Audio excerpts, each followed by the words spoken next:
चालू करें क्लास?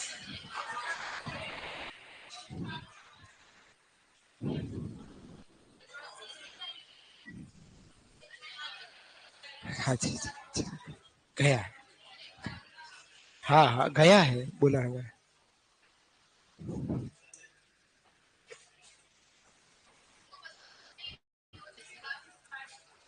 हाँ देखो, है ना? हाँ सही बात है। हाँ ठीक है, ठीक है। हाँ।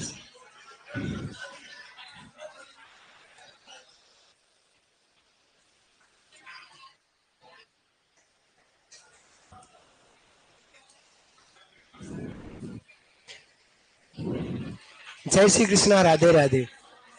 राजस्थान के संत पढ़े, चालू हो गया कूलर आपके? एसी चालू हो गया? बस हापड़ो, मतलब ना हो इसमें। हम बात करेंगे राजस्थान के संतों की बात कर रहे हैं। निर्गुण विचारधारा को हम ले चुके थे और निर्गुण विचारधारा में हम दादू दयाल जी की बात कर रहे थे। निर्गुण भक्ति धारा की अपन यहाँ बात कर रहे थे, निर्गुण भक्ति धारा की। चलिए, छोटी सी जानकारी हमने लिखी थी कल वाली क्लास में, फिर से समझा देता हूँ, मेरे साथ आपको कनेक्ट कर देता हूँ। कल की क्लास को आज की क्लास में कनेक्ट कर देते हैं।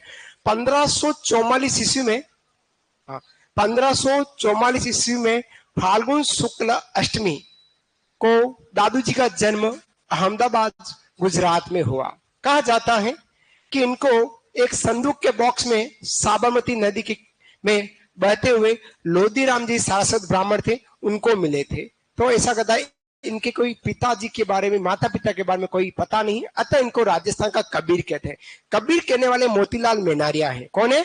मोतीलाल मेनारिया। ये आपने राजस्थान का कबीर लिखा होगा, उसके क्वेश्चन में लिखना मोतीलाल मेनारिया द्वारा, ऐसा लिख लीजिएगा। राजस्थान का कबीर किसने कहा? तो मोतीलाल मेनारिया ने दादू जी को राजस्थान का कबीर कहा। राजस्थान का कबीर कहा था मोतीलाल मेनारिया द्वारा। मेनारिया, मेनारिया, मेनारिया द्वारा कबीर कहा था। ठीक है, फिर हम आगे बात कर रहे थे दादू जी के बारे में बात की। राजस्थान के एक ऐसे संत हैं जिनका जन्म राज्य के बाहर अहमदाबाद हुआ, लेकिन कर्मस्थली इनकी राजस्थान रही। फिर इनके पुत्र की बात करी तो इनके दो पुत्र थे। एक पुत्र का नाम था गरीबदास जी और छोटे पुत्र का नाम था मिस्किनदास जी। और दो पुत्रियां थी, एक पुत्री का नाम शोभा कुंवर, जीजा शोभा कुंवर, और दूसरी जीजा का नाम था रूप कुंवर। यहां तक हमने पढ़ा है। अब उसी के आगे की हमको थोड़ी सी चर्चा करनी बाकी। तो सबसे पहले इनके निर्वाण की बात करते हैं। दादू जी का निर्वाण कब और कहां हुआ, उसकी बात है। लिखिएगा निर्वाण, दादू जी का निर्वाण। निर्वाण का मतलब होता है मोक्ष। क्या होता है? मोक्ष। मोक्ष कब हुआ? 1603 ईस्वी में। लिख लीजिएगा, निर्वाण जो हुआ है वो 1603 ईस्वी में हुआ है। कहां हुआ है? नारायणा के निकट, नारायणा के निकट, निकट दादू खोल, दादू खोल। और दादू खोल का मतलब हो गया हमारा बहराणा पहाड़ी, बहराणा पहाड़ी, बहराणा पहाड़ी। निर्माण जो हुआ था बहराणा पहाड़ी को दादू खोल कहते हैं। गुफा है ये, क्या है ये? गुफा है। उस गुफा में इनका निर्वाण हुआ था जो नैराणा के निकट है। 1603 ईस्वी में इनका निर्वाण मोक्ष हुआ है। ठीक है, बहराणा पहाड़ी की गुफा, बहराणा पहाड़ी की गुफा है, बहराणा पहाड़ी की गुफा। और जिसको अपन क्या बोल रहे हैं? दादू खोल कह रहे हैं। क्या बोल रहे हैं? दादू खोल कह रहे हैं। ठीक है, इनका निर्वाण मोक्ष हुआ। जन्म हुआ 1544 में, निर्वाण हुआ 1603 ईस्वी में। बढ़ो आगे, नेक्स्ट। अब बात करते हैं इनके शिष्यों की बात करते हैं। उससे पहले एक नोट लगाइएगा, लिखिएगा नोट, नोट करके लिखिएगा। दादू जी के शव को नोट करके लेना। दादू जी के शव को, दादू जी के शव को बहराणा पहाड़ी पर छोड़ दिया। दादू जी के शव को बहराणा पहाड़ी पर छोड़ दिया। देखिए, दादू जी के शव को बहराणा, बहराणा पहाड़ी पर छोड़ दिया, पशु पक्षी के खाने के लिए बहराणा पहाड़ी पर छोड़ दिया।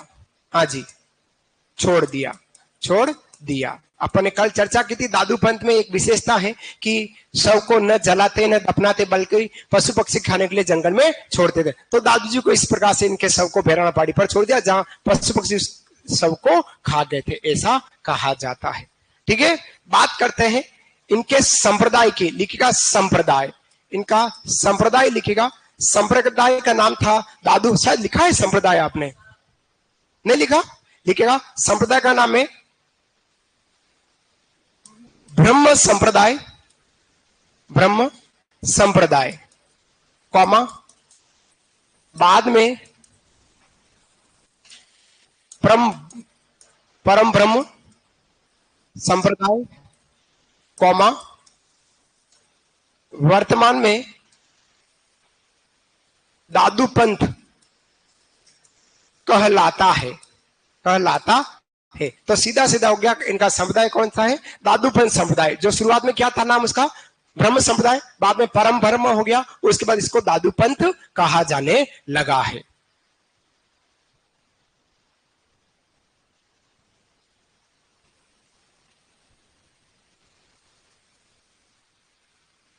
शुरुआत की है आज की क्लास का, शुरुआत आज ही से यहीं से हुआ है ना? आज की क्लास हमने यहीं से शुरुआत की, दादू जी के निर्वाण से हम चालू हुए। निर्वाण हुआ है, मोक्ष हुआ है इनका 1603 ईस्वी में नेराणा के निकट दादू खोल, जो बेराना पहाड़ की गुफा है, वहां इनका निर्माण हुआ था। वहीं पर बेराना पहाड़ी पर ही दादू जी के शव को छोड़ दिया था पशु पक्षी खाने के लिए। इन्होंने संप्रदाय स्थापित किया जिसका नाम है परम ब्रह्म संप्रदाय, जो बाद में परम ब्रह्म हुआ और बाद में अभी वर्तमान में दादू पंथ के नाम से जाना जाता। अब ये संप्रदाय की मुख्य पीठ लिखिएगा, इसके नीचे ना मुख्य पीठ, इसकी मुख्य पीठ कहाँ है? लिखिएगा मुख्य पीठ। इसकी जो मुख्य पीठ है, मुख्य पीठ है नारायणा। मुख्य पीठ का इनकी नारायणा जयपुर, नारायणा जयपुर में मुख्य पीठ बनी हुई है। इस संप्रदाय की मुख्य पीठ कहाँ है? नारायणा जयपुर में। नारायणा जयपुर में दादू जी की संप्रदाय की दादू पीठ की मुख्य पीठ कहलाती है नारायणा जयपुर। ठीक है, चेंज करता हूं, आगे बढ़ू। हाँ जी, ओ ये कहां से आ गए? ओहो गजब हो गया।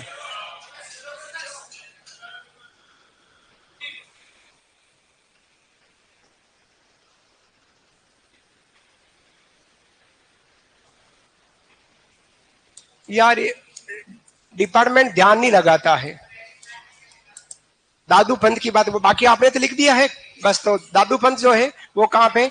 नारायणा जयपुर में है। कहां पे? नारायणा जयपुर में दादू जी की मुख्य पीठ है। यहां तक आपने लिखा है। ठीक है, अब उसी के आगे बात लिखिएगा कुल शिष्यों की संख्या। इनके कुल शिष्यों की संख्या कितनी थी? लिखिएगा कुल शिष्यों की संख्या। कुल शिष्यों की संख्या की बात करते हैं। कुल शिष्यों की संख्या जो रही है दादू जी के पीठ में वो थी 152 शिष्य। 152 शिष्य रहे, 152 शिष्य। कुल संख्या जो रही 152। 152 को दो भागों में बांटा गया है। 100 शिष्यों को हमने एकांतवासी कहा है। 100 शिष्य एकांतवासी कहलाए, एकांतवासी कहलाए, एकांतवासी कहलाए, एकांतवासी कहलाए। 100 शिष्य क्या कहलाए? एकांत। 152 में से। और फिर बात करते हैं 52 शिष्य की। 52 शिष्य आधार स्तंभ, आधार स्तंभ या 52 स्तंभ, 52 स्तंभ कहलाए, 52 स्तंभ कहलाए, 52 स्तंभ कहलाए। दादू जी के 152 शिष्य थे, उसमें से 100 शिष्य एकांतवासी कहलाए और 52 शिष्य आधार स्तंभ या 52 स्तंभ कहलाए। ये लिखिएगा। दादू जी राजस्थान के कबीर कहला रहे हैं। क्या कहला रहे? राजस्थान के कबीर मोतीलाल जी मीनारे के अनुसार कहा गया है दादू जी को।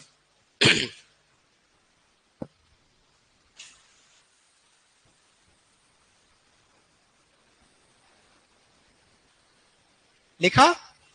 बढ़ू आगे। चलिए इनके मुख्य शिष्यों की बात करते हैं। इनके मुख्य शिष्यों के क्या क्या नाम थे? लेकिन आप प्रमुख शिष्य ऐसा पॉइंट बना के लिखिएगा। प्रमुख शिष्य इनके कौन कौन थे? प्रमुख शिष्य। क्या आप लोगों को ऑनलाइन क्लास मिलती है क्या? मिलती बेटा, मिलती है ना? फिर ठीक, फिर ठीक है, फिर ठीक है। हाँ, नहीं हुआ कुछ नहीं, मैं पूछ रहा हूं, मेरे मन में ख्याल आ गया इसलिए पूछ लिया। मिलती है ना अशोक? बस फिर ठीक है। मुख्य शिष्यों में लिखेगा, लिखेगा मुख्य शिष्य में सुंदरदास जी लिखेगा, जी जी सुंदरदास जी, मुख्य शिष्य में सुंदरदास जी, सुंदर दास जी। फिर लिखेगा रज्जब जी, रज्जब जी, माधोदास जी, माधोदास जी, बखना जी, बालिंद जी, संत दास जी और जगन्नाथ जी। ये हमारे दादू जी के प्रमुख शिष्यों में से है, नोट डाउन कीजिएगा।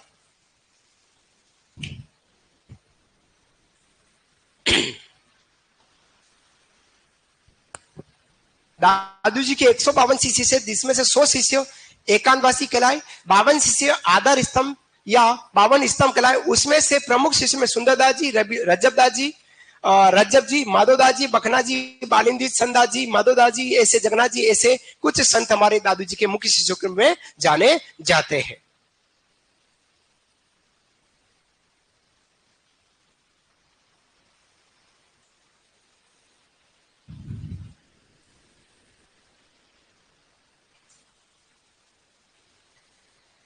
लिखा नरेंद्र?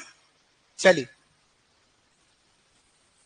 बात करते हैं दादू जी के प्रमुख ग्रंथों की, बात करते हैं प्रमुख ग्रंथ, दादू जी के जो प्रमुख ग्रंथ हैं उनकी चर्चा करते हैं, प्रमुख ग्रंथों की।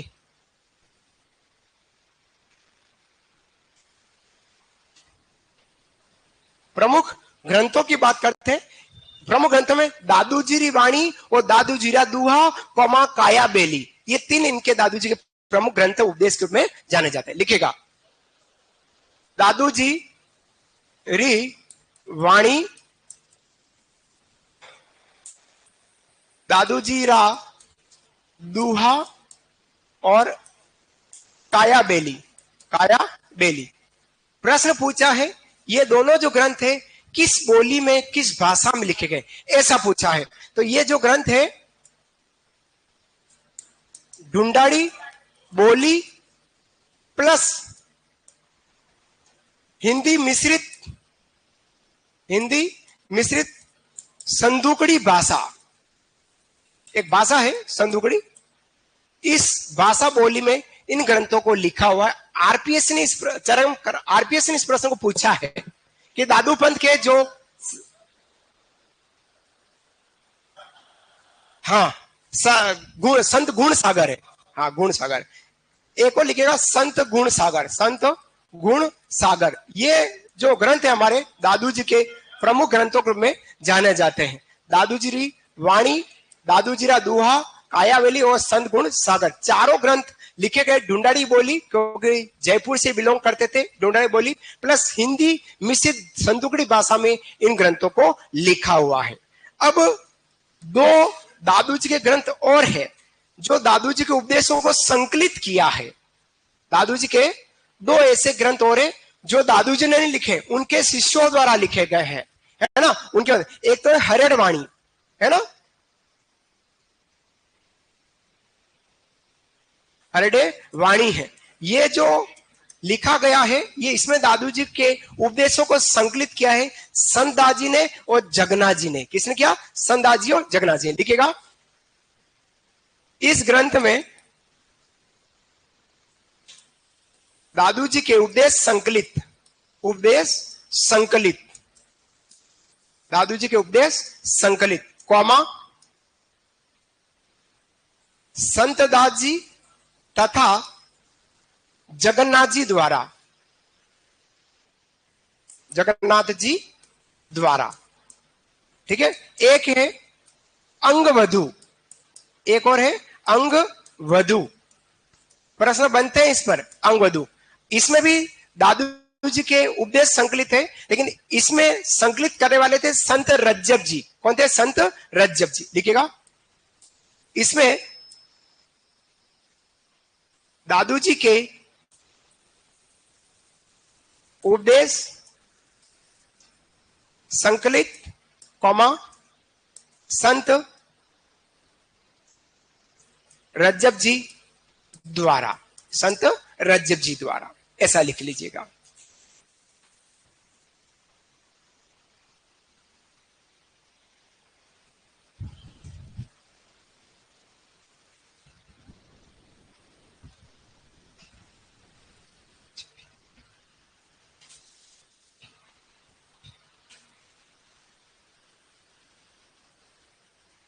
सारा जो नोट्स मिल रहे हैं परीक्षा उपयोगी, परीक्षा स्तर से भी थोड़ा सा ऊंचे स्तर के मैं आपको समझा रहा हूं, सीधा सीधा अर्थ है। तो आप कृषि प्रयोगशक के अलावा अगर आप डबल एओ की तैयारी करें तब भी आर्ट एंड कल्चर के नोट्स पर्याप्त थे, एओ के लिए भी पर्याप्त थे। हाँ, आरएस लेवल, तो आप खुद आरएस लेवल के हो तो उसके लिए है ही है।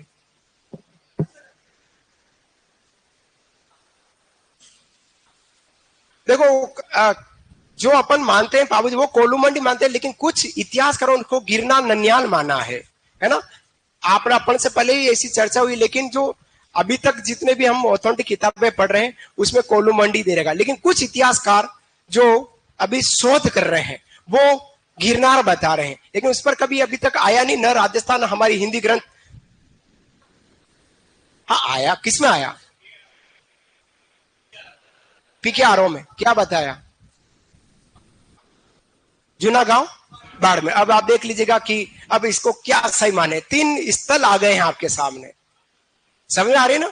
तो ये कुछ इतिहासकारों ने जो दिया है, अब वो आरपीसी या कर्मचारी चयन बोर्ड ने जो पेपर दिया, अब वो जिसने पेपर बनाया वो बताएगा कि हमने ये ऑथेंटिक लिया नहीं, अगर सही होगा तो ठीक, नहीं तो उसको डिलीट मानेंगे क्वेश्चन को। क्या थे? 4 तो ऑप्शन वैसे ही होते, पर कौन से थे? क्या था? असंगत छाटना। हाँ, आप अब जन्म की बात कर रहे हैं, घोड़ी की बात कर रहे हैं? अच्छा यूं बताओ ना, पूरा बता। हाँ हाँ, देखो बाबूजी की घोड़ी, एक्चुअल घोड़ी तो केसर कालमी ही है। अब बाबूजी की तो अपन केसर कालमी ही मान रहे हैं। हाँ केसर कालमी, सीधी गणित केसर कालमी। अब वो क्वेश्चन जो दिया उसके ऊपर डिपेंड है वो एग्जामिनर वो क्वेश्चन कहां से लाया है। अगर वो सही होगा तो उस पर रिट लगेगी, एक बार तो रिट लगेगी, क्योंकि 100% रिट लगने वाली उस पर। उसके बाद ऑथेंटिक होगा तो वो प्लस जुड़ेगा एक और जो नोट्स में, नहीं होगा तो क्वेश्चन वहीं डिलीट होगा, ऐसा होता है। चलिए आगे बढ़ रहा हूं, अगले दादू जी की अगले कुछ विशेषताओं की बात करते हैं। दादू जी के पंथ की कुछ शाखाएं हैं उसकी बात करते हैं, जिसकी चर्चा अपन ने कल करी थी। लिखेगा दादू पंथ की शाखाएं, ऐसा लिखेगा, दादू पंथ की शाखाएं। दादू पंथ की शाखाओं की बात करते हैं, दादू पंथ की शाखाएं।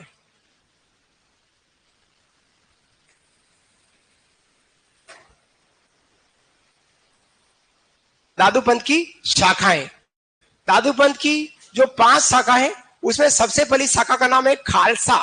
क्या है? खालसा, खालसा शाखा, खालसा लिखेगा। सबसे पहली शाखा का नाम है खालसा। खालसा के जो प्रवर्तक हैं वो गरीबदास जी रहे। लिखेगा प्रवर्तक गरीबदास जी, प्रवर्तक गरीबदास जी, गरीबदास जी इसके प्रवर्तक हैं। गरीबदास जी आचार्य परंपरा को मानने वाले, मतलब नारायणा पीठ को मानने वाले गरीबदास जी, कौमा जो खालसा पीठ है वो आचार्य परंपरा, परंपरा या नारायणा, नारायणा पीठ को मानने वाले, पीठ को मानने वाले, मानने वाले। कहते हैं दादू जी के देहांत के बाद इनके बड़े पुत्र गरीबदास जी ने इस गद्दी को संभाला, लेकिन कुछ समय संभालने के बाद इस गद्दी को छोड़ दिया। बाद में इस गद्दी को, दादू जी की गद्दी को इनके छोटे पुत्र मिस्किन दास जी ने संभाला था, ऐसा कहा जाए। वो है हमारे गरीबदास जी जो खालसा शाखा के प्रवर्तक के जो आचार्य परंपरा या नारायण पीठ को मानने वाले साधु होते हैं। सेकंड हम बात करते हैं खाकी। खाकी खाकी साधा शाखा के जो साधु हैं वो शरीर पर भस्म लपेटते हैं और जटा रखते हैं। इसका प्रवर्तक कोई नहीं है। लिखिएगा, इस शाखा के साधु, इस शाखा के साधु शरीर पर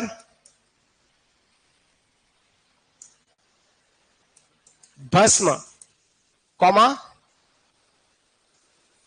जटाएं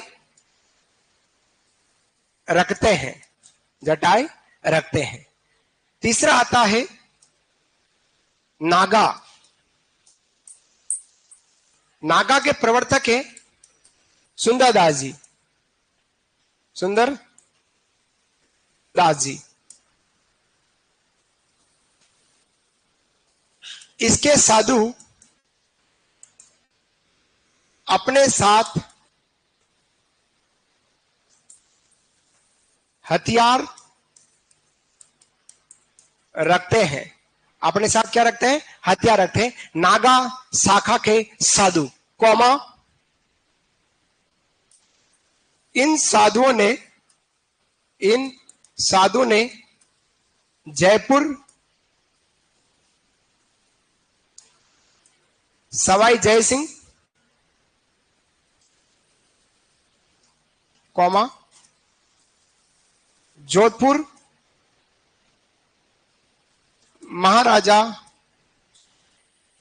मानसिंह की मदद की या सहायता की। सहायता की थी युद्ध स्थल में, है ना, ऐसा माना जाता है।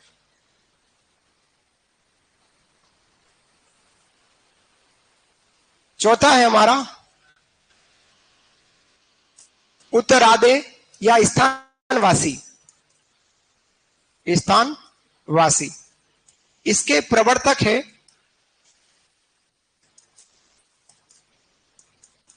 बनवारी दास जी। बनवारी दास जी ये साधु राजस्थान छोड़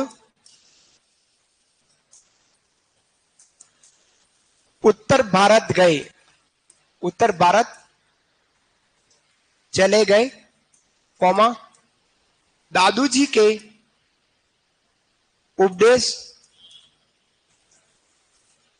सुनाते हैं। ये हमारा स्थानवासी या उत्तरादे। अंतिम एक और है वीरक्त।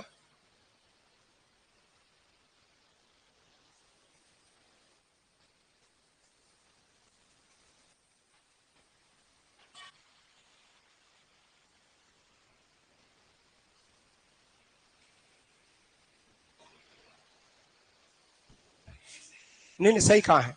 ओहो, ये देखो, अरे ये कहाँ सही? एक मिनट को,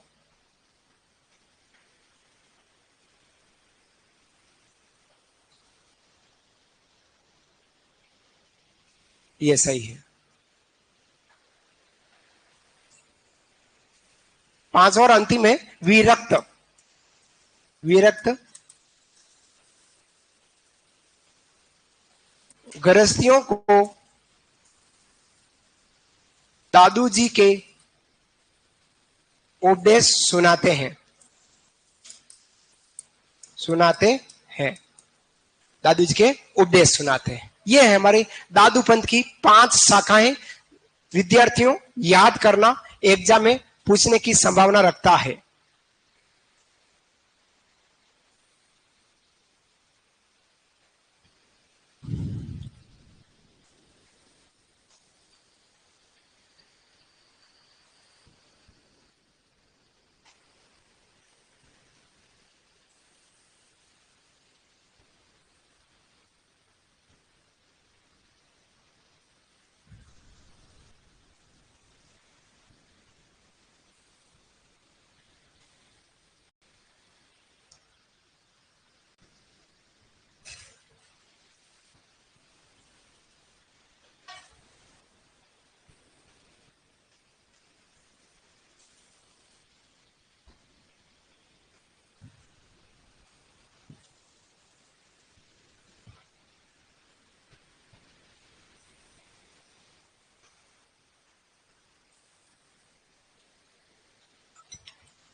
चलिए आगे बढ़े। दादू पंथ की 5 शाखा है, फिर से समझना। दादू पंथ की 5 शाखा में खालसा के प्रवर्तक गरीबदास जी, इनके जो बड़े पुत्र है, उन्होंने स्थापित की थी। यह शाखा के जो साधु खालसा शाखा है, वो आचार्य परंपरा मतलब दादू जी को मानने वाले या नैना पीठ को मानने वाले खालसा शाखा के साधु कहलाए। खाकी जो शाखा के साधु है, वो अपने शरीर पर भस्म लगाते हैं, मृत व्यक्ति की राख लगाते हैं, भस्म लगाते हैं और लंबी लंबी जटाएं रखते हैं। नागा शाखा के प्रवर्तक सुंदरदास जी, जो इनके साधुओं ने अपने साथ हत्या रखते हैं। पहला पॉइंट, अपने साथ हत्या रखते हैं। दूसरा, जयपुर के शासक सवाई जय सिंह और जोधपुर के शासक मान सिंह की सहायता करी ही युद्ध में, ऐसा कहा जाता है। उत्तरादे या स्थानवासी, इसके प्रवर्तक बनवारी दास जी, ये राजपूताना क्षेत्र को पूरा छोड़ चुके थे, राजपूताना पूरा राजस्थान को छोड़ चुके और उत्तर भारत में पंजाब, हरियाणा, जम्मू कश्मीर उधर चले गए और वहां पर दादू जी के उपदेश सुनाने लगे। वो उत्तरादे या स्थानवासी कहलाए। अंतिम में विरक्त ऐसे साधु हैं जो वैसे भी विरक्ति रहते हैं, लेकिन गृहस्थियों को उपदेश जैसे दादू जी के, वो हमारे विरक्त शाखा के साधु कहलाए। तो 5 शाखा है। एग्जाम आने की संभावना रखता है, अनेक एग्जाम इनको प्रश्न को पूछा है, आपके एग्जाम में भी पूछा जा सकता है। बात करेंगे दादू जी की प्रमुख विशेषताओं की। हेडिंग क्या विशेषताएं, ऐसा लिखेगा, विशेषताएं या विशेष पॉइंट, विशेषता या विशेष पॉइंट।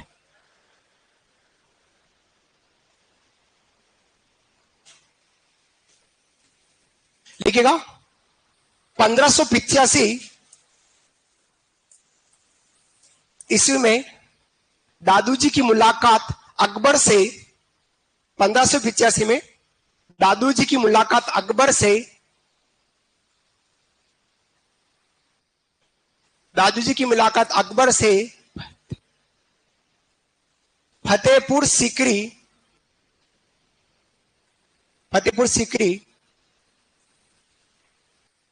के इबादत खाने में हुई। इबादत खाने में हुई, इबादत खाने में हुई। 1585 में दादू जी की मुलाकात अकबर से फतेहपुर सीकरी आगरा के इबादत खाने में हुई, कोमा, जहां पर दादू जी 40 दिन ठहरे। 40 दिन ठहरे। कितने दिन ठहरे थे इबादत खाने में? 40 दिन ठहरे। और दादू जी को अकबर ने पूछा, अल्लाह की जात क्या है? क्या पूछा? अल्लाह की जात क्या है? कल अपन ने बात करी थी, इसक अल्लाह की जात है, इसक अल्लाह का रंग, इसक अल्लाह में मौजूद है, इसक अल्लाह का अंग। मतलब इश्क जो है, इसक मतलब इश्क मतलब प्रेम ही अल्लाह की जाति है, प्रेमी अल्लाह का रंग है, प्रेम ही में ही अल्लाह मौजूद है और प्रेम ही अल्लाह का अंग है। मैं तो आपको समझा रहा हूं, दादू जी ने कहा था, ऐसी बात हमारे दादू जी ने अकबर को कही थी। तो लिखाने की जरूरत तो नहीं, कल लिखाने की जरूरत है?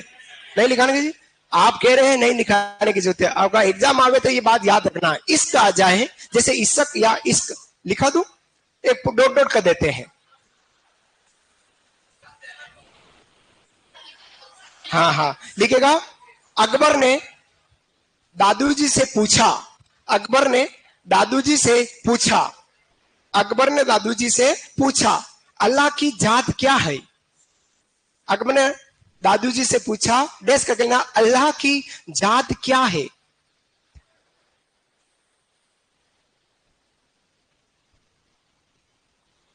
जात क्या है?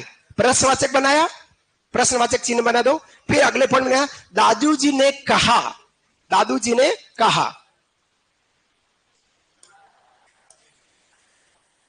इश्क अल्लाह की जात, इश्क अल्लाह की जात है। हाँ, इश्क ही इश्क है। अभी इश्क, अब आप कहते हैं इश्क क्या है, तो मैंने इश्क को इश्क कहा, इश्क को इश्क के रूप में समझा रहा हूं। अब दादू जी उस समय तो ये वाला लफड़ा में जानते नहीं थे, ठीक है, इसलिए इस इश्क को इश्क के रूप में बोला हूं। ये आप ही के विद्यार्थियों ने गत साल मेरे को सिखाया है। मैं तो पहले दिल इस तरह से बनाता था कि सर इतना लफड़ा क्यों करते हो, मैं कि फिर क्या करूं भाई, यूं करो, ये दिल बन गया। तो मैंने कहा अच्छा अभी ये भी है क्या। आपके सुपरवाइजर वाले बेच नंबर 7-8 नंबर वाले, जिसमें एक भाई बैठा है, वो कहाँ गया, सिरो, हाँ ये 8 नंबर बेच, 8 नंबर में था बेटा, ये देखो कह रहा हूं। लिखेगा इसक अल्लाह की जात है, इसक अल्लाह का, अलसक अल्लाह को रंग, और डैश डैश कर लो, बस ज्यादा लिखने की जरूरत नहीं, नहीं तो इसका हो जाएगा। इसक अल्लाह की जात है, इसक अल्लाह को रंग, डैश डैश डैश डैश, खत्म, आगे नहीं लिखना है ना, ध्यान में रह जाएगा। लिखेगा दादू जी, अगला पॉइंट लिखो, दादू जी कॉमा कबीर दाजी को गुरु मानते थे। लिखो दादू जी कॉमा कबीर जी को गुरु मानते थे। दादू जी कॉमा कबीर जी को गुरु मानते थे। और कहा, और कहा, फिर से बोल रहा हूं, दादू जी कॉमा कबीर जी को गुरु मानते थे, गुरु मानते थे, लिखा राजा, कॉमा लिख दिया खड़ा। दादू जी ने कहा, क्या कहा, साचा शब्द कबीर का मीठा लागे मोही, साचा शब्द कबीर का मीठा लागे मोही। अब ये लाइन पूछी जा सकती है, वाह बेटू, पूछेगा कि साचा शब्द कबीर का मीठा लागे मोही किस गुरु की मुखवाणी है कबीर दाजी के लिए। तो किसने कहा, दादू जी ने कहा, ठीक है, किसके लिए कहा, कबीर दाजी की। सांचा शब्द, सच्चा शब्द कबीर जी का है, और ये कबीर शब्द ही मेरे को, हिवड़े को मीठा लगता है। हिवड़ा मतलब हृदय, दिल को मीठा लगता है। ठीक है, आगे बढ़ते हैं, ये लिख लो, सांचा शब्द कबीर का मीठा लागे मोही। ये जो तेरी पायलों की छन छन है,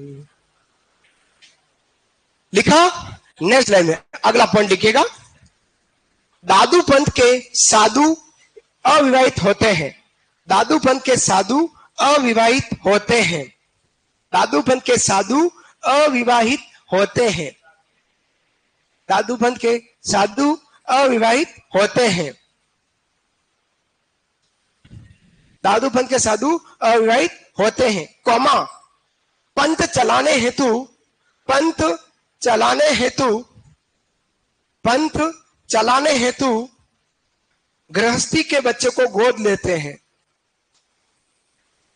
पंथ चलाने हेतु गृहस्थी के बच्चे को गोद लेते हैं।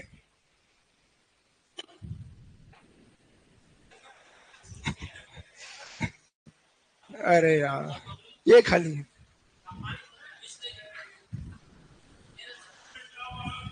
तीन बोतलें पकड़ी, तीनों बोतलें खाली निकली।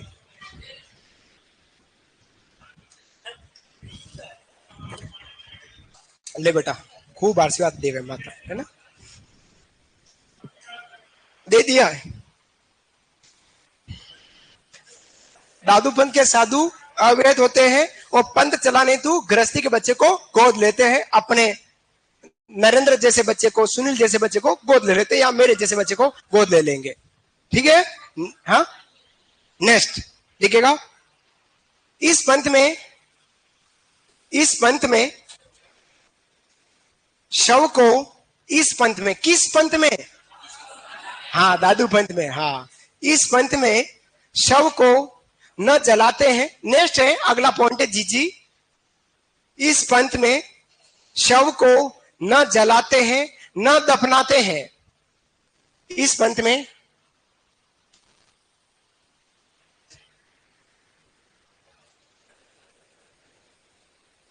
इस पंथ में शव को न जलाते हैं न दफनाते हैं, बल्कि बल्कि बल्कि शव को पशु पक्षी के खाने हेतु जंगल में छोड़ देते हैं। शव को पशु पक्षियों के खाने हेतु जंगल में छोड़ देते हैं, छोड़ देते हैं, पशु पक्षी खाने हेतु जंगल में छोड़ देते हैं।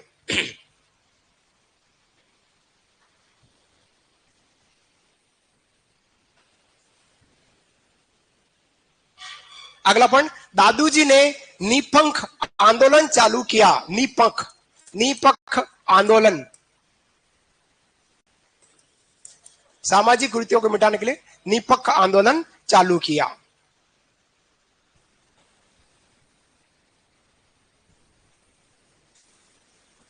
आंदोलन चालू किया, निपंख आंदोलन चालू किया। अब दादू पंथ की पंचतीर्थ के नाम लिखेगा दादू पंथ के पंचतीर्थ, दादू पंथ के पंचतीर्थ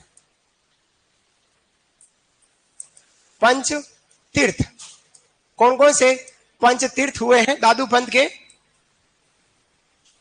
कल्याणपुर, आमेर, सांभर, नारायणा को कहीं कहीं नरेना भी बोलते हैं, नरेना, और बेराणा।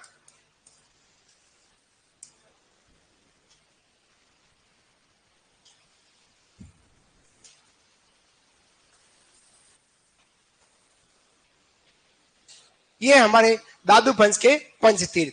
तो ये प्रोग्राम, दादू जी वाला प्रोग्राम, दादू जी की समस्त जानकारी यहीं समाप्त होती है। दादू जी के 2 शिष्य हैं, उनकी बात करेंगे। बात करते हैं संत सुंदरदास जी की। हाँ, ये पांचों ही जयपुर में है, जयपुर में है। बात करेंगे संत सुंदरदास जी की।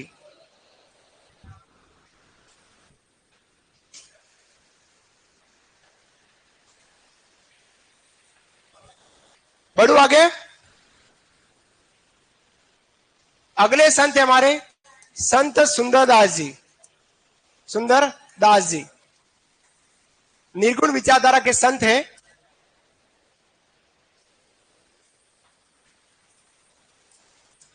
निर्गुण भक्ति धारा के संत हमारे संत सुंदरदास जी, जो दादू जी के प्रिय शिष्यों में से एक शिष्य है हमारे सुंदरदास जी। ये जाति से खंडेलवाल है। क्या है? जाति से खंडेलवाल है। इनके पिता का नाम परमानंद जी, माता सती, गुरु दादू जी। खंडेलवाल जाति से, जिनका जन्म जो हुआ है दौसा में 1596 ईस्वी में, 1596 ईस्वी में दौसा जिले में संत दादू जी का जन्म हुआ है। सॉरी, सुंदरदास जी का जन्म हुआ। सुंदरदास जी अब आए, सुंदरदास जी का जन्म हुआ। कहते हैं ये राजस्थान के शंकराचार्य या दूसरा शंकराचार्य के नाम से जाने जाते हैं। क्यों है? क्योंकि ये सबसे ज्यादा पढ़े लिखे, संतों में सबसे ज्यादा पढ़े लिखे और सर्वाधिक ग्रंथ लिखे इन्होंने ही, सुंदरदास जी ने। अतः इनको राजस्थान का शंकराचार्य या दूसरा शंकराचार्य कहते हैं। प्रमुख ग्रंथों में ज्ञान सर्वैया, ज्ञान समुद्र, सुंदर विलास, सुंदर सार, सुंदर ग्रंथावली, ऐसे कुछ ग्रंथ हैं जो हमारे सुंदरदास जी के ग्रंथ हैं। इन सारे ग्रंथों को मेवाती बोली में लिखा गया। किस बोली में? मेवाती। एग्जाम प्रश्न आया है, पूछा जा सकता है। दादू जी के ग्रंथ ढूंढाड़ी में, याद रखना इनके ग्रंथ जो है मेवाती में। एक मेवाती में ग्रंथ किनके हैं? चरणदास जी। चरणदास जी के दोनों शिष्य दयाबाई और सजबाई के भी ग्रंथ मेवाती में। समझ में आया? ये हमारे इस प्रकार के संत कहलाते। सुंदरदास जी ने दादू पंथ में नागा शाखा का प्रचलन किया। नागा शाखा वही जो साधु अपने साथ हथियार रखते हैं। सुंदरदास जी के ऊपर 1997 में डाक टिकट जारी हुआ है, 2 रुपए का डाक टिकट। 1997 में सुंदरदास जी पर डाक टिकट जारी हुआ। दादू पंथ के जितने भी साधु होते हैं उनके शव को न जलाते न दफनाते, बल्कि शव को जंगल में छोड़ते। लेकिन सुंदरदास जी का अग्नि संस्कार किया गया। ये पॉइंट की बात है। समझ में आया? पॉइंट की बात याद रखना कि दादू पंथ में किस साधु का, किस शिष्य का अग्नि संस्कार हुआ है, तो सुंदरदास जी का अग्नि संस्कार हुआ है। बाकी साधु का क्या होता है? न अग्नि न जमीन में भूमि समाधि देते, बल्कि पशु को खाने के लिए जंगल में छोड़ देते। ये हमारे संत सुंदरदास जी कहला। लिखेगा जन्म। हाँ, मैं दादू जी के शिष्य की बात कर रहा हूं। नहीं, यही है, एक ही है, सुंदरदास जी है। वो अलग है, ये इस पंथ में नहीं आ रहे हैं। लिखेगा इनका जन्म, लिखेगा जन्म 1596 ईस्वी दौसा। 1596 दौसा में इनका जन्म हुआ है, दौसा जिले में। इनके पिता की बात करें, पिता इनके परमानंद जी खंडेलवाल, खंडेलवाल जाति से बिलोंग कर रहे हैं। माता इनकी सती, गुरु है इनके संत दादू जी, इनके गुरु कहलाते हैं। उपनाम में बात करें, दूसरा शंकराचार्य। अब ये शंकराचार्य कौन है? दक्षिणी भारत में भक्ति आंदोलन के जनक कहलाते हैं शंकराचार्य। उसी प्रकार से उत्तर भारत में भक्ति आंदोलन को लाने वाले रामानंद जी कौन थे? रामानंद जी, वही रामानंद जी जिनके 12 शिष्य अलग अलग जाति से थे। ठीक है, तो इनको दूसरा शंकराचार्य या राजस्थान का शंकराचार्य कहते हैं, शंकराचार्य कहते हैं। क्वेश्चन कितना है? सर्वाधिक ग्रंथों की रचना एवं पढ़े लिखे विद्वान हेतु इनको शंकराचार्य कहा गया।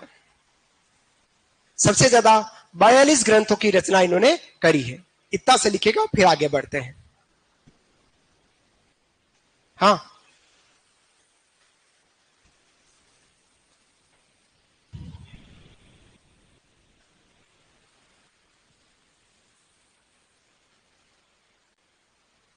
अभी 60% कोर्स संत संप्रदाय का हुआ है, अभी 40% कोर्स और बाकी है। किसका? संत समुदाय का।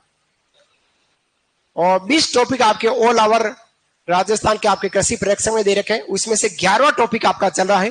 तो हम लगभग 52-53% हम सिलेबस को कवर कर चुके हैं। ठीक है, हाँ बेटा, किसके? हाँ, उतरने वाले हैं बेटा, अब ज्यादा बड़े नहीं बचे हैं। वो तो पढ़ा है ना मैंने, पढ़ा है। चलिए बड़े आगे, नेक्स्ट इसी के आगे की बात करते हैं। लिखिएगा विशेषताएं, विशेषताएं लिखिएगा।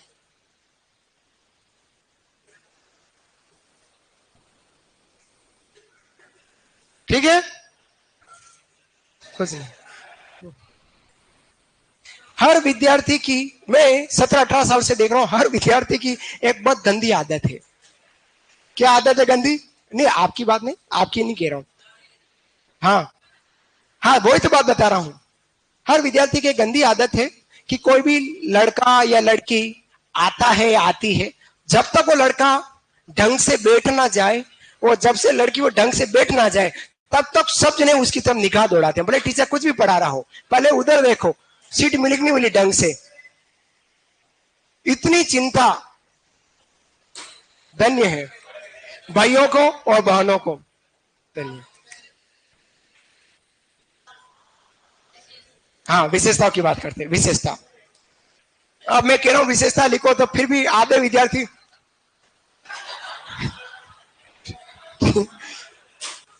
ऐसे हैं, इसलिए हंस पड़े, इसलिए मैंने कहा आपको बताता हूं। हाँ, पाप क्यों लगने वाला है? हाँ, ये भी हो सकता है। हाँ, चलिए विशेषताओं की बात, बस ज्यादा बात नहीं करते हैं, आगे बढ़ो आगे बढ़ो। हाँ, वो उन्होंने जो कहा वो मैंने सुन लिया, आपको नहीं सुनना है। लिखेगा विशेषताओं की बात करते। हाँ हाँ, वैसा 1997 में 1997 में दादू जी पर 1997 में दादू जी पर डाक टिकट जारी हुआ। सॉरी, सुंदरदास जी पर, माफी चाहो, मेरे को भी आप चक्कर में डाल दोगे। 1997 में सुंदरदास जी पर डाक टिकट जारी हुआ। डाक टिकट जारी हुआ। डाक टिकट जारी हुआ 1997 में सुंदरदास जी पर डाक टिकट जारी हुआ। और ये भी लो, ठीक है। फिर आगे लिखिएगा अगला पॉइंट। सुंदरदास जी के शव का अग्नि संस्कार किया गया। अग्नि संस्कार किया गया। अग्नि संस्कार किया गया है। अग्नि संस्कार किया गया। इनके प्रमुख ग्रंथों की बात करते हैं। ज्ञान सर्वेया, ज्ञान समुद्र, सुंदर वंशावली, सुंदर सार और सुंदर ग्रंथावली, ये कुछ ग्रंथ है और सारे मेवाती बोली में रचित, मेवाती बोली में रचित, लिख लीजिएगा।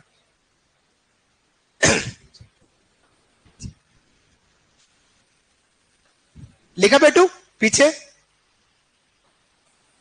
समुद्र।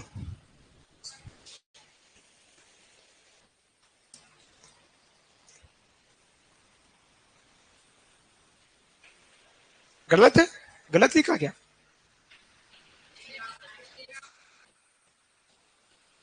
समुद्र नहीं आता। ठीक है, नहीं लिखो। हाँ लिखो।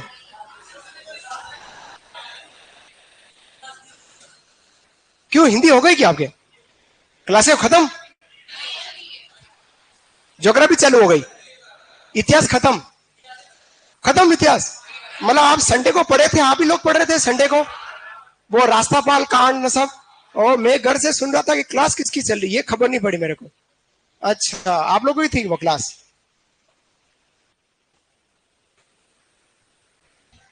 लिखा पीछे राजा? लिखा बेटू? चलिए हाँ लिखे। नहीं आज दो नहीं, आप चाह रहे हैं दो हो?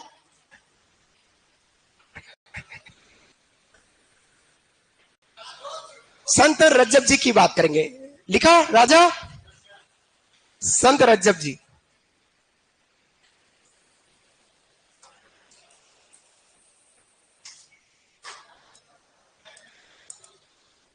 संत रज्जब जी की बात करते हैं।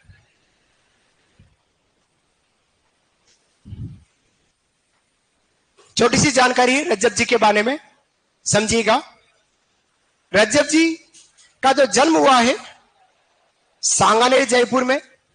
रज्जब जी ने जो अपनी पीठ स्थापित की सांगानेर जयपुर में। रज्जब जी मुस्लिम पठान रहे हैं जो हमारे दादू जी के शिष्यों में जाने जाते हैं। 152 शिष्यों में, प्रमुख शिष्यों में हमारे रज्जब जी का नाम आता है। रज्जब जी के जो उपदेश हैं वो रज्जब वाणी और सरवर्गी के नाम से जाने जाते हैं। रज्जब जी के खुद के 10 शिष्य थे। ये रज्जब जी दादू जी के शिष्य बने और रज्जब जी के कुल 10 शिष्य थे।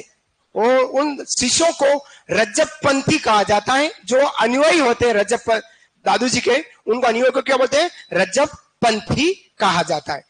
रज्जब जी कहते हैं कि विवाह के लिए जा रहे थे और दादू जी के उपदेश सुने, उनसे प्रभावित हुए, उनके शिष्य हो गए और उसके बाद जीवन भर दूल्हे की वेशभूषा में रहे। दूल्हे की वेशभूषा में रहे रज्जब जी। एक ड्रेस को नहीं फटती और वापिस सिलवा देते, दूल्हा ही बनते थे। फिर बात करते हैं दादू जी के देहांत के बाद। जब दादू जी का देहांत हुआ था ज्येष्ठ कृष्ण अष्टमी को, कब हुआ था? ज्येष्ठ कृष्ण अष्टमी को दादू जी का जब देहांत हुआ था, उसके बाद रज्जब जी ने अपनी आंखें मूंद ली, बंद कर दी, पट्टी लगा दी। लोगों ने खूब समझाया, अरे भाई आंख पे पट्टी क्यों लगा रखी है?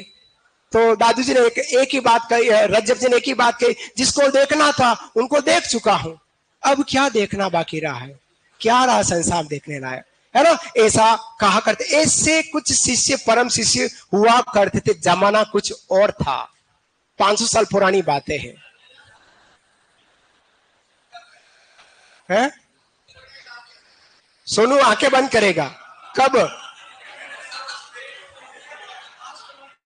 मेरे मरने पर देखो भाई, मेरा मरने का इंतजार कर रहा है कि मेरा सर मरे कब ना, आंखें बंद मुंदू मूंदना जरूर, पर अभी मेरे को दादा दादी और नाना नानी बनना है ना? तभी मरूंगा नहीं, टाइम लगेगा। 2070 के आसपास सोच रखा है।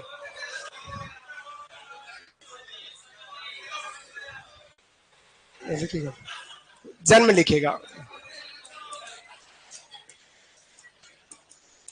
सांगाने, जयपुर, पठान परिवार।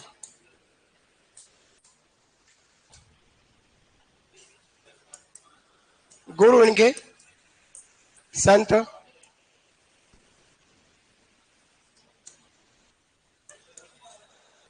दादू जी। मेरे को मारने पर क्यों तुले पता नहीं भाई, क्यों ऐसा सोच रहे हैं?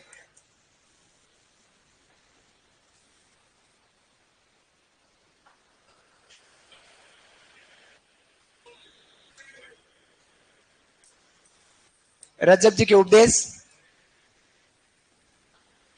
सरवर्गी और रजब वाणी। फिर बात करते हैं इनके जो कुल शिष्य थे, वो 10 शिष्य रहे। इनके कुल शिष्य रहे 10 शिष्य, इनके कुल शिष्य रहे।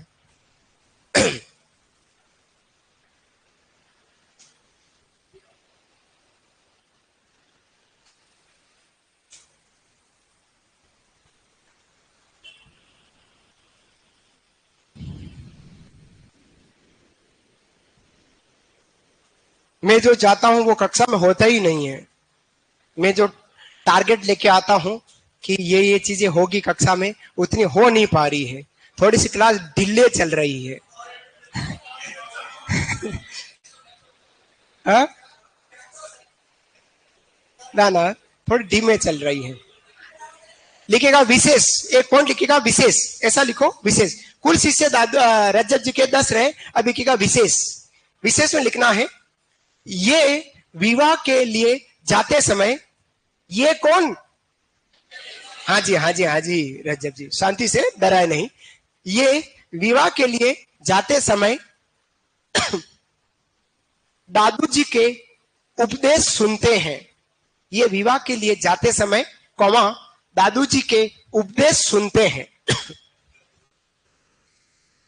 ये विवाह के लिए जाते समय, कौमा, दादू जी के उपदेश सुनते हैं, कौमा, उनसे प्रभावित हुए और शिष्य बने। उनसे प्रभावित किनसे?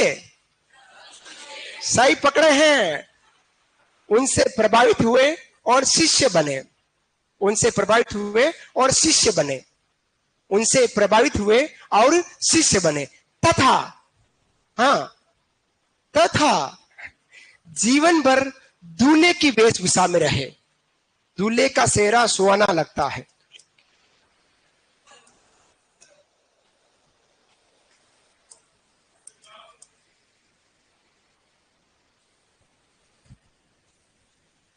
जीवन भर दूल्हे की वेशभूषा में रहे, पहला पॉइंट लिखा। अगला पॉइंट, हाँ हाँ लिखो ना, लिखा। नेक्स्ट, अगला। दोबारा चेक करना चाह रहे हो क्या? रह गया है? लो लिखो। ये विवाह के लिए जाते समय दादू जी के उपदेश सुने, प्रभावित हुए, शिष्य बने, तथा जीवन भर आजीवन ताउम्र दूल्हे की वेशभूषा में रहे। अगला पॉइंट, दादू जी के देहांत के बाद, दादू जी के देहांत के बाद रज्जब जी ने अपनी आंखों पे पट्टी लगा दी। दादू जी के देहांत के बाद रज्जब जी ने अपनी आंखों पर पट्टी लगा दी।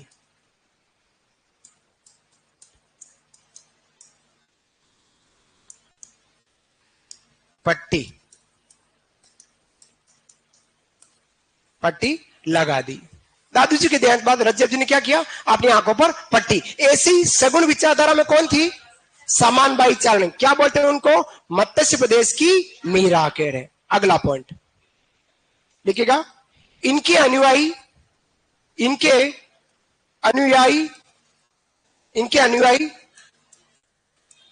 रज्जब पंथी कहलाते हैं।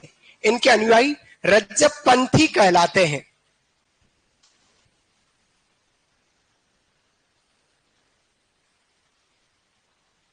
इनके अनुयायी रज्जब पंथी कहलाते हैं। रज्जब पंथी कहलाते हैं। कहते हैं कि ये अनपढ़ रहे, ये अनपढ़ थे। कहते हैं कि ये अनपढ़ थे, ये अनपढ़ भी थे, कहीं शब्द एक सा भी आ जाए। कहते हैं कि ये अनपढ़ थे। सबसे ज्यादा विद्वान दादू जी के शिष्यों में सुंदर दास जी, और सबसे बिल्कुल नहीं पढ़ा लिखा रज्जब जी। जो टॉप होता है उसकी वैल्यू है, और जो डाउन होता है उसकी भी वैल्यू है। देखो आपके सामने दादू जी के 152 शिष्य में हम पढ़ी दो रहे हैं। एक टॉप मोस्ट कौन, रेंचो, और ठेठ नीचे राजू, रज्जब जी। रज्जब में र और राजू में र, खाएगा काजू, रज्जब जी। क्लियर, ये हमारे दादू पंथ और दादू पंथ के शिष्यों की जानकारी। कल वाली क्लास में हम नेक्स्ट संतों के साथ मिलेंगे, तब तक के लिए सत्य राम। एक शब्द और लिखना है दादू पंथ में, दादू पंथ निकालिएगा। दादू जी एक बार फिर से निकालिएगा, दादू जी निकालना है, लिखिएगा। इनके सत्संग स्थल, दादू पंथ में लिखना है, दादू जी में लिखना है, इनके सत्संग स्थल अलख दरीबा। दादू जी में लिखना है, इनके सत्संग स्थल अलख दरीबा कहलाते हैं। भजन मंडली का जो स्थल होता है उनको अलख दरीबा कहते हैं। दादू जी में लिखना, इनके ऑनलाइन विद्यार्थी ध्यान दे, दादू जी में लिखना है, इनके सत्संग स्थल क्या कहलाते हैं, अलख दरीबा। और अभिवादन शब्द दादू पंथ में, जैसे मैं आते आपको अभिवादन में क्या बोलता हूं, राधे राधे श्याम मिला दे, लेकिन दादू पंथ में बोला जाता है सत्य राम या संत राम। कबीर पंथ में, या लिख रहा हूं मैं, अगर कबीर पंथ है तो कबीर पंथ में बोला जाता है सत्य नाम। क्या बोला जाता है, सत्य नाम। कबीर पंथ में बोला जाता है सत्य नाम, और दादू पंथ में बोला जाता है सत्य राम या संत राम। और हिंदू संस्कृति में मरने के बाद राम नाम ऐसा बोला जाता है, RNS। ये दोनों बातें लिख लीजिएगा, बाकी बातें बाद में करेंगे नेक्स्ट क्लास में। राधे राधे श्याम मिला दे। धन्यवाद।